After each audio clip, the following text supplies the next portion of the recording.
Un petit mot de conclusion sur ces cryptoactifs. Alors, j'invite tous nos téléspectateurs à aller sur la plateforme de musique SoundCloud, puisqu'on enregistre des podcasts, La Science Infusée. Il y en a 2 sur la série La Science Infusée, c'est joli. Science Infusée, tout à fait. Donc, du coup, il y en a 2 qui ont été enregistrés par Laurent Vion, justement sur les cryptos, qui sont extrêmement clairs. Le troisième épisode est pour bientôt, d'ailleurs, mais en tout cas, vous pouvez déjà écouter les 2 premiers.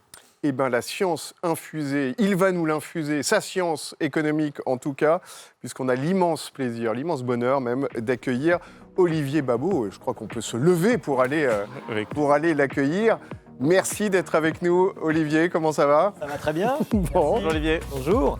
Voilà, au milieu de ce plateau, notre deuxième grand témoin, après John Rocher hier et Luc Julia demain. On est très heureux. Alors, je pourrais lire toutes les lignes du CV. On va essayer malgré tout en images parce que, Olivier, vous avez été plume d'un ministre, de plusieurs candidats à l'élection présidentielle. Vous êtes normalien de l'ENS Cachan. Vous êtes agrégé d'économie, directeur en sciences de gestion. On pourrait y passer quasiment la fin de la matinée, professeur à l'université de Bordeaux.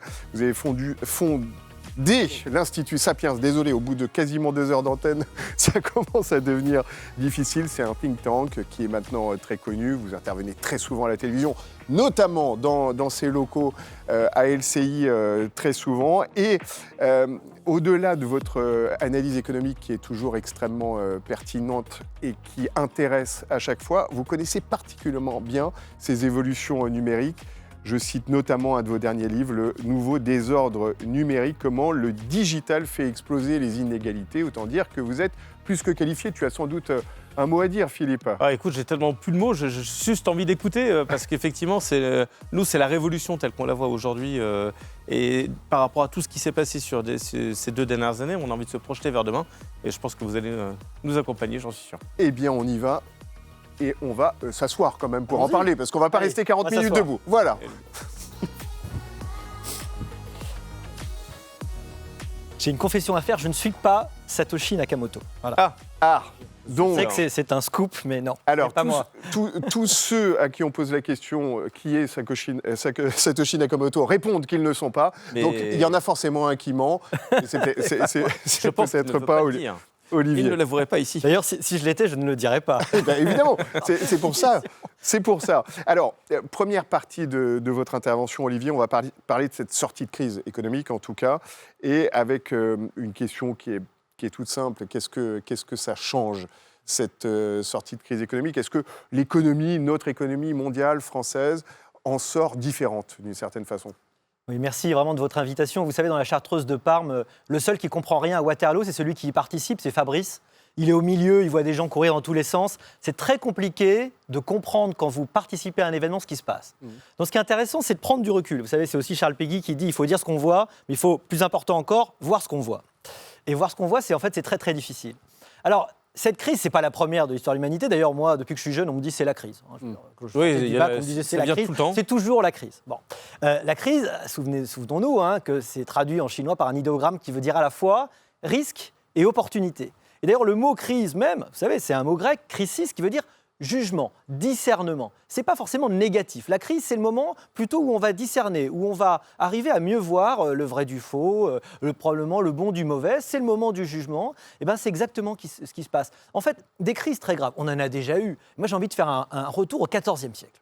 XIVe siècle, la plus grande épidémie qu'on ait connue dans l'histoire de l'humanité, la fameuse Grande Peste. Il faut quand même se souvenir, 30 à 40% des Européens ont disparu à ce moment-là, en l'espace de quelques années. 30 à 40%. Dans les villes, c'était 50%, et à Florence, c'était jusqu'à 80%. Et pourtant, il y a du bon qui est sorti de ça. Pourquoi ? Parce que du coup, le nombre de gens a considérablement baissé. Le travail est devenu rare. On a même dû faire une loi sur le salaire maximum. Et c'est probablement à cause de ça qu'il y a eu des recherches qui se sont développées pour augmenter la productivité du travail et la mécanisation. Il n'y aurait pas eu Gutenberg sans la Grande Peste du Moyen-Âge. Et vous savez que Gutenberg, c'est la réforme, c'est les Lumières, c'est notre monde moderne en fait, c'est la démocratisation du savoir.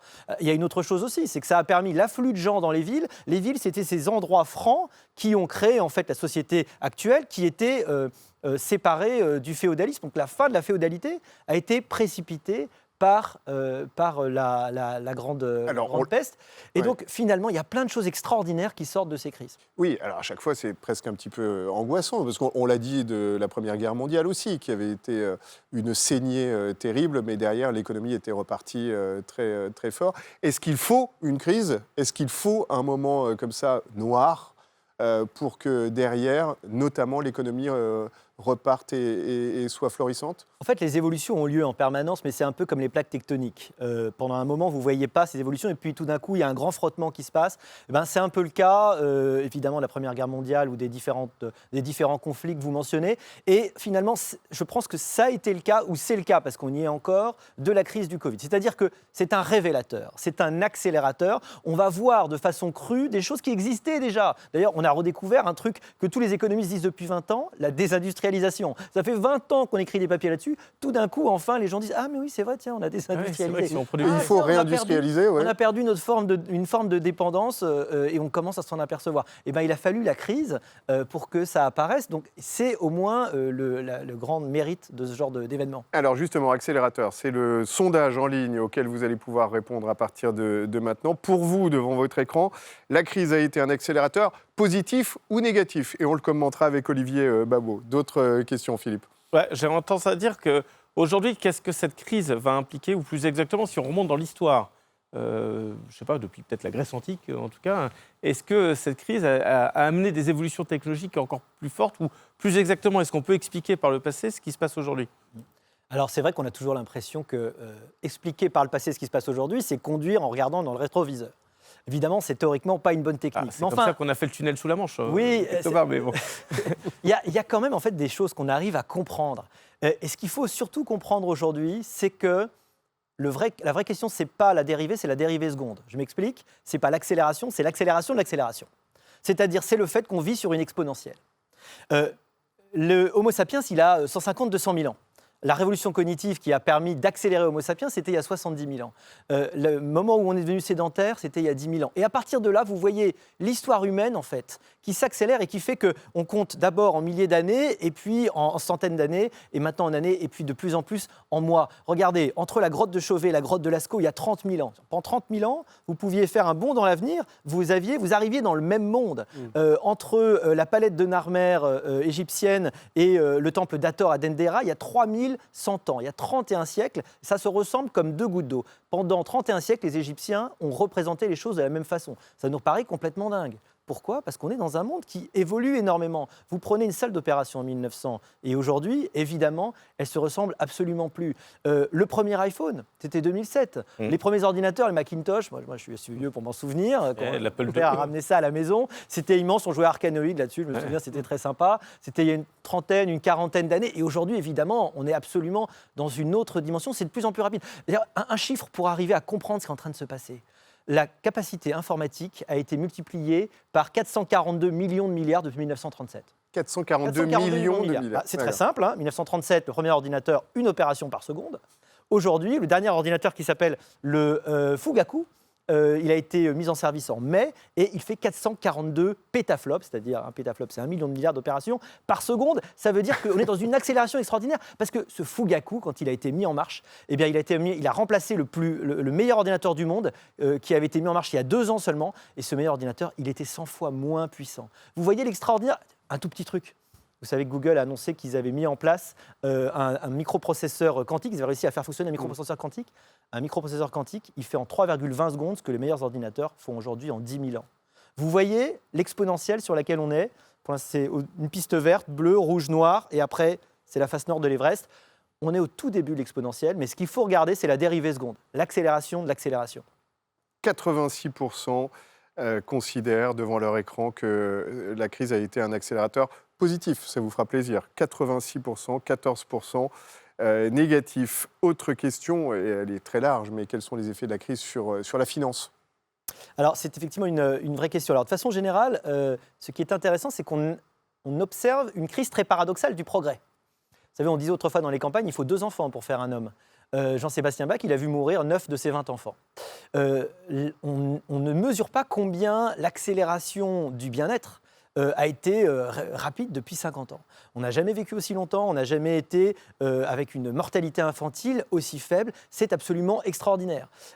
Quand vous regardez le frontispice de l'encyclopédie de Diderot et d'Alembert, au XVIIIe siècle, c'est une allégorie où vous voyez la vérité qui est découverte par la raison et la philosophie. On avait un espoir extraordinaire. Et bien, paradoxalement, aujourd'hui, vous demandez aux Français, il y a eu un sondage, on a demandé aux Français, mais est-ce que vous pensez que le monde devient meilleur ? Seulement 3% des Français disaient oui, 41% des Chinois. Il y a une inquiétude qui vient de l'augmentation de l'incertitude. Vous savez, quand on enseigne la stratégie, c'est ce que je fais à l'université, il y a une référence qui s'appelle Duncan, qui est un auteur qui a montré que l'incertitude d'un environnement, il est lié à quoi ? Il est lié à deux choses. Un, la complexité, c'est-à-dire le nombre de facteurs à prendre en compte, et deux, le dynamisme, c'est-à-dire la vitesse à laquelle ces facteurs changent. Eh bien, ces deux choses, complexité et dynamisme, sont en phase d'explosion. C'est-à-dire que, j'en ai parlé, l'exponentiel, ça n'a jamais évolué aussi rapidement. Et sur la complexité, il n'y a jamais eu autant de choses à prendre en compte. On a découvert avec la crise l'interdépendance complètement dingue, qui fait qu'un pangolin mal digéré en Chine pouvait poser un problème aujourd'hui en France. Et de la même façon, un inoffensif trombinoscope pouvait, quelques années plus tard, conduire à l'occupation du Congrès par un type torse nu en toque de castor. Et ça, c'est un truc qu'on ne peut pas imaginer. C'est dû à l'interdépendance, au fait qu'on est tous dans une espèce d'immense noosphère qui fait qu'on est tous ensemble. Donc, on est en train de sortir, et je crois que c'est là encore un point positif de la crise. On sort de ce monde complètement dingue et hyper malsain des taux négatifs. Je crois que c'est ce qui va... C'est le côté positif du retour de l'inflation. C'est vrai, ça faisait longtemps qu'on en parlait d'ailleurs. Non, mais le taux négatif, c'est comme la désindustrialisation, ça faisait longtemps qu'on parlait que ces taux négatifs ne pouvaient pas durer, que finalement c'était une menace. Menace avec l'économie chinoise en parallèle. Exactement. Japonaise, pardon. Et un taux négatif, il faut comprendre ce que ça veut dire. Ça veut dire que le futur vaut moins que le présent. On marche sur la tête.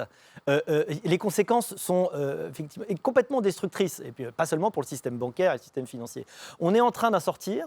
Mais c'est vrai que revient l'inflation. 5% en zone euro, 7% aux États-Unis. Alors, moi j'étais de ceux qui... ça fait un an que je dis l'inflation, il faut prendre ça au sérieux. Je peux vous dire que parmi les collègues au départ, il y avait beaucoup de gens qui disaient « Mais non, rien du tout. L'inflation, c'est fini, c'est l'histoire ancienne. » Mais pas du tout.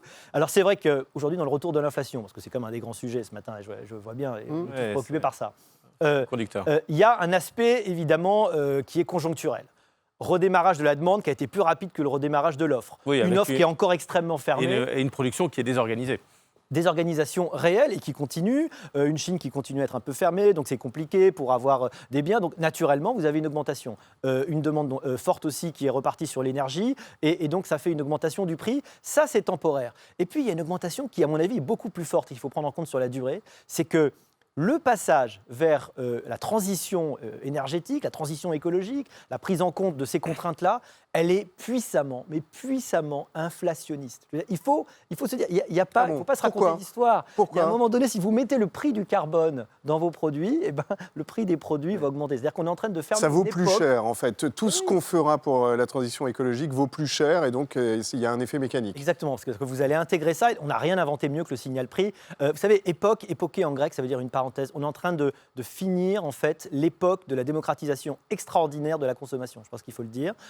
Ça fait un moment que je l'écris, on revient vers une forme d'aristocratie, c'est-à-dire en tout cas de sélection très forte sur la capacité à prendre souvent l'avion, à avoir accès à certains types de produits. C'est un vrai enjeu, c'est un enjeu politique derrière, parce qu'il y a beaucoup de désillusions, parce que le sentiment du déclassement, il est lié à ça. Vous n'avez plus accès à des formes de consommation à laquelle vos parents, vos arrière-grands-parents même, avaient accès, et ça, c'est un traumatisme extraordinaire. C'est la réalité aujourd'hui.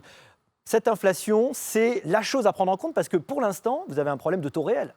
Vous avez déjà des taux d'intérêt qui sont encore très très bas, une inflation qui est forte. C'est-à-dire que pour l'instant, mais c'est un impôt sur l'épargne qui est un impôt qui est horrible. Je veux dire, en plus avec des taux souvent qui sont pas changés par rapport à la rentabilité. Donc il va falloir très rapidement que le taux réel, c'est-à-dire une fois que vous avez enlevé l'inflation, arrive à retrouver évidemment des zones positives. Voilà. Et ça, il le faut très très vite. Oui. Il y a des économies qui sont très soutenues, notamment en Europe, notamment en France, qui expliquent peut-être que l'inflation soit plus importante aux États-Unis. On le disait tout à l'heure, 7%, c'est un retour à 1982. Une fois que l'État ou les États ne soutiendront plus l'économie, imaginer une explosion de l'inflation d'un seul coup? En fait, vous avez posé là le Remonter les problème taux. majeur, hein. Une des causes de l'inflation, c'est quoi? C'est l'extraordinaire production de liquidités. Elle a eu deux La conséquences, hein. planche à billets, comme tu L'augmentation, disais tout à l'heure. l'heure. Tout à l'heure, l'augmentation du prix des actifs, hein. Évidemment immobilier. Donc je crois que ça va continuer. Plus que jamais, tout ce qui fait, toutes les évolutions. On dit souvent que vont dans ce l'immobilier est un vecteur d'investissement qui est assez conciliable avec l'inflation. C'est ce qui se dit par le passé. En tout cas. Exactement. En plus, il y a Peut-être pas dans le monde de demain, confiance, il y a le côté un peu réel dans un monde qui est de plus en plus virtuel. Ça rassure énormément. Et puis, il y a les évolutions sociologiques qui fait qu'avec la décohabitation, on a de toute façon une demande qui augmente et une population qui augmente quand même en France, peut-être plutôt pas mal par rapport à d'autres pays qui sont en baisse démographique. Donc, cette demande et cette pression sur les lieux les plus intéressants, évidemment, parce qu'elle n'est pas parfaitement répartie sur tout le territoire, elle va continuer. Et puis, cet argent, il va sur le prix des actifs. Alors, la vraie question aujourd'hui, c'est la question de la RIAB. Hein, comment on arrête de se droguer, en fait, hein, à l'argent massif. Quand est-ce qu'on enlève la perfusion voilà, comment on enlève la perfusion? Probablement, il faut baisser la dose petit à petit. Il n'y a pas d'autre solution, hein. C'est vrai pour la création, pour les politiques monétaires extrêmement expansionnistes. Et c'est vrai aussi pour la dette. On a sauvé l'économie, il faut le dire, on a sauvé l'économie par une explosion de la dette, par une explosion et une ouverture de guichet absolument extraordinaire. Le problème à très court terme, c'est comment le gouvernement arrive à enlever ça, surtout avant les élections, et même à plus long terme. C'est-à-dire parce qu'on a quand même en tête la crise de 29, ou plus exactement années 30, parce qu'il y a eu la crise de 29, mais les répercussions ont été faites sur les années précédentes, qui étaient liées aussi à un excès de liquidité sur le marché. Oui, exactement. Et alors, on a quand même tiré les leçons de 2008 où on n'avait probablement justement pas, on n'était pas assez intervenu. Mais le problème aujourd'hui, c'est que la Cour des comptes, le Cour des comptes a montré que en fait, l'État en avait profité pour laisser filer les dépenses de fonctionnement. C'était pas seulement des dépenses de soutien, c'est des dépenses de fonctionnement. Avec aujourd'hui peut-être des risques d'entreprises zombies, d'entreprises qui ont été en fait complètement aidées. On le verra après, oui, c'est vrai. On n'a pas laissé le libre jeu de la concurrence et du dynamisme économique pour arriver à distinguer celles qui utilisaient les ressources de la meilleure façon. Dernière question avant de clore cette première partie, mais on se retrouvera tout à l'heure. Vous parlez de cette aristocratie, là, du fait que la valeur va changer dans les temps à venir. D'ailleurs, c'est drôle, on en parlait tout à l'heure. On voit que les crypto-monnaies aujourd'hui essayent d'avoir une électricité propre qui produit pour les data centers, etc. Est-ce qu'on ne va pas, malgré tout, vers un monde de riches, d'un côté, qui pourra se permettre de suivre le mouvement, et puis une fracture de plus en plus importante avec d'autres pays ou d'autres catégories de population à la traîne? Et c'est complètement le risque, hein. Autrefois, dans les années 70, on parlait d'une grande société de classe moyenne où 2 Français sur 3 faisaient partie de la classe moyenne. Et puis, il y avait quelques extrêmes. Et aujourd'hui, on a plutôt l'impression qu'on va vers une société en sablier avec une forme de déclassement de la classe moyenne et d'une augmentation de plus en plus forte. Je vous donne un chiffre qui est très étonnant sur cette exigence cognitive de plus en plus forte, hein. Dans les années 50, seulement 5% des emplois nécessitaient aux États-Unis une licence professionnelle. Aujourd'hui, c'est 30%. L'exigence cognitive augmente. Si vous n'êtes pas formé, c'est de plus en plus compliqué pour vous. Si vous êtes formé et que si vous êtes connecté à la machine, à la mondialisation, si vous arrivez à travailler avec ces machines extraordinairement puissantes dont on a parlé tout à l'heure, là, votre productivité, elle augmente et vos revenus aussi augmentent. La différence de revenus entre les gens qui sont seulement diplômés du secondaire et diplômés du supérieur aux États-Unis depuis, je crois, 1980, elle a été multipliée par 2. En gros, quand vous êtes bien formé, vous gagnez de plus en plus d'argent. Quand vous êtes mal formé, vous perdez de plus en plus. La formation est indispensable pour les temps à venir. Merci Olivier. On va vous laisser souffler en coulisses pendant quelques minutes, mais je suis sûr que vous allez suivre la table ronde à venir qui va parler des placements en trésorerie. Là, on était sur du macro, mais la trésorerie intéresse beaucoup ceux qui nous regardent. On marque une petite pause et c'est cette table ronde et puis Olivier Babot qui nous rejoint dans une grosse demi-heure. À tout de suite, Olivier.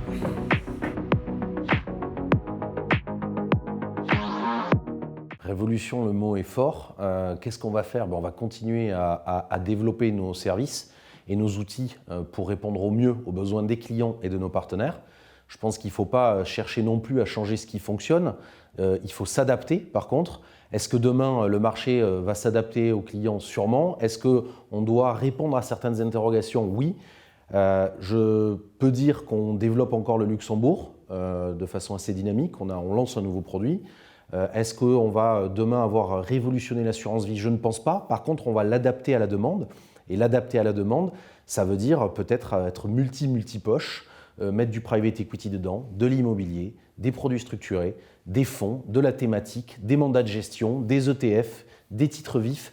En gros, on ne va rien révolutionner. Par contre, on va essayer de répondre à toutes les demandes, des clients et de nos partenaires. Et ça, je ne sais pas si c'est révolutionnaire. Par contre, c'est à l'écoute des clients pour éviter peut-être une révolution et qu'ils aillent faire autre chose que de l'assurance vie ou de la retraite chez les assureurs comme nous. Deuxième chose importante, c'est qu'on est toujours, et on en reparle, et ça depuis 10 ans, mais maintenant ça s'est accéléré. Est-ce qu'on va continuer à développer le digital? Oui, assurément, mais on va pas révolutionner non plus le digital. Par contre, on va l'adapter à la demande et il faut simplifier les process, il faut passer plus de temps à s'écouter, nous, nos partenaires, et nos partenaires, leurs clients. Et pour passer plus de temps à s'écouter et à discuter et à se conseiller, il faut arrêter de passer du temps à faire du réglementaire, du digital, du papier et le reste.